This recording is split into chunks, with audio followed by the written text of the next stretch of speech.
Para sa lahat ng mga taong mahilig maghanap ng iba kahit may karelasyon na. Hindi na tayo bata para maghanap ng mga bagay na wala. Siguro nga may mga bagay na wala sa kanya kaya hinahanap mo sa iba. Pero hindi mo ba naisip na sa bago mong ipinalit, meron ding mga bagay na wala sa kanya? Patuloy mo na lang bang hahanapin yung mga bagay na wala? Bakit hindi ka na lang kaya makontento sa kung anong meron ka? Baka isang araw, sa kakahanap mo sa mga bagay na wala, ikaw yung tuluyang mawalan.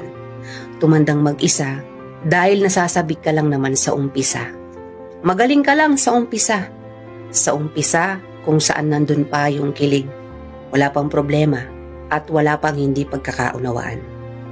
Huwag ka masyadong mapaglaro pagdating sa pag-ibig. Huwag pairalin yung damdamin na sa una lang lahat gagawin.